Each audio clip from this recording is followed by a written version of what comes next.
4 বছরের অনার্স 9 বছরে শেষ করা জারুল দেবতা সাদ্দাম হোসেন, ঢাকা বিশ্ববিদ্যালয় ছাত্রলীগের সাবেক সাধারণ সম্পাদক, বর্তমান ছাত্রলীগের সভাপতি, তিনি বলছেন যে কোটা সংস্কার আন্দোলন যারা করেছেন তাদের কেউ নাকি বিসিএস ক্যাডার হতে পারে নাই।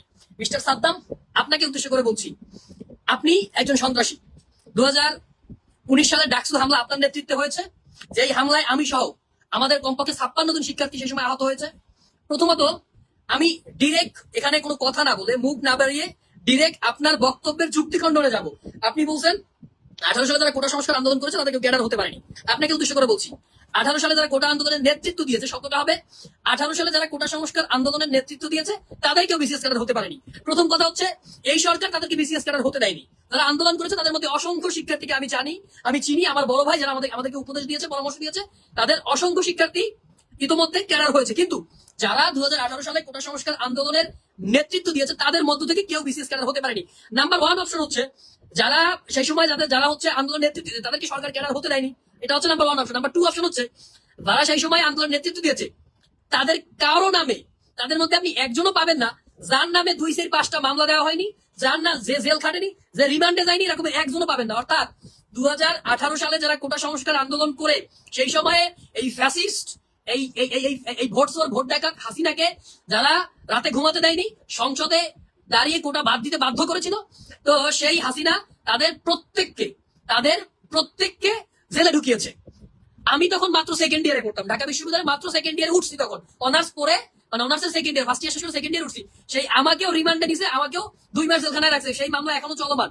তো একজন ছাত্র যখন যৌক্তিক আন্দোলন করে, আমি সহ অসংখ্য ছাত্র সেই সময় শুধুমাত্র যৌক্তিক কোটা সংস্কারের জন্য আন্দোলন করেছিলাম। ইভেন সেই সময় আমাদের পক্ষ থেকে বলা হয়েছিল যে কোটা আপনার 10% থাকতে পারে, সরকারের পক্ষ থেকে আপনার 15% অফার দিয়েছিল, 20% থাকলেও আমরা মেনে নিতাম। কিন্তু শেখ হাসিনা তিনি মানে গোয়ারতামি করে, কিংবা হচ্ছে তিনি তার রাগের ক্ষোভে তিনি মানে পরাজয় বরণ করবেন না, রাগের ক্ষোভে তিনি কোটা বাদ দিয়ে দিচ্ছেন। যার কারণে আজকে আবারও এই 2024 সালে এসে শিক্ষার্থী সবাই ফেসবুক লাইভটিকে শেয়ার করে দিবেন, সকলে ফেসবুক লাইভটিকে শেয়ার করে দিবেন। 2024 সালে এসে আবারও কোটা সংস্কার আন্দোলন করতে নামতে হয়েছে।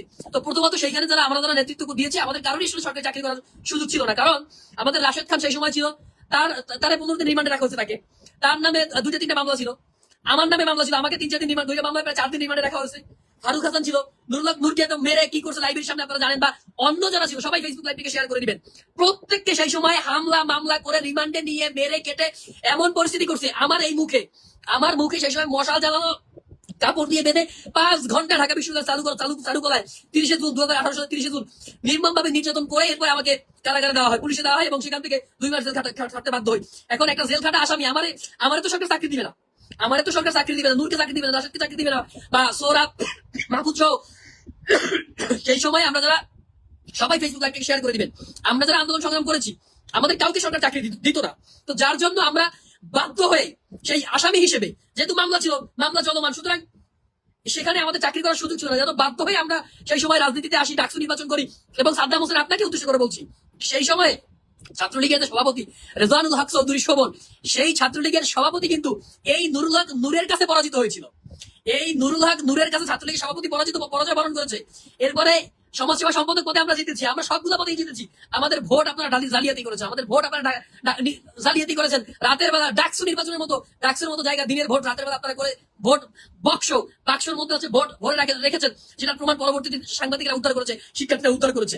সেই ছাত্রলীগের সেই সময় ঢাকা বিশ্ববিদ্যালয়ের সেক্রেটারি এজিএস, এখন সাদ্দাম হোসেন বর্তমানে সভাপতি, সেই সাদ্দাম হোসেন বলছেন যে 18 সালে কেউ যারা করেছে আন্দোলন তারা কেউ ক্যাডার হয়নি, তাদের অসংখ্য ক্যাডার হয়েছে। কিন্তু আমরা যারা নেতৃত্ব দিয়েছি, আমাদের জীবন আপনারা নষ্ট করে দিয়েছেন, আমাদের ফিউচার আওয়ামী লীগ নষ্ট করে দিয়েছে, আমাদের সোনালী ক্যারিয়ার, আমাদের সোনালী ভবিষ্যৎকে আওয়ামী লীগ ধ্বংস করে দিয়েছে।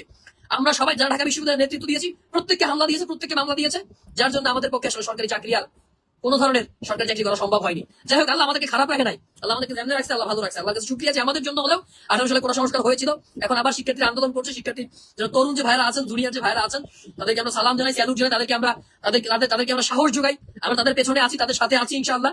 তারা আন্দোলন চালিয়ে যাক, তাদের আন্দোলন সফল হোক। এবং মিস্টার সাদ্দাম সহ আওয়ামী লীগকে বলতে চাই, 2018 সালে যারা কোটা সংস্কার আন্দোলন করেছিল তাদেরকে সরকার চাকরি দেয়নি, আওয়ামী লীগ সরকার সরকারি চাকরি করতে দেয়নি। আওয়ামী লীগ সরকার তাদেরকে জীবনকে নষ্ট করে দিয়েছে, তাদের ক্যারিয়ারকে ধ্বংস করে দিয়েছে, তাদের সোনালী ভবিষ্যৎ নষ্ট করে দিয়েছে। সবাই ভালো থাকবেন, সবাই আমাদের সাথে থাকবেন, পাশে থাকবেন, এই প্রত্যাশা শেষ করছি। খোদা হাফেজ। সততার জয় হোক, ন্যায়ের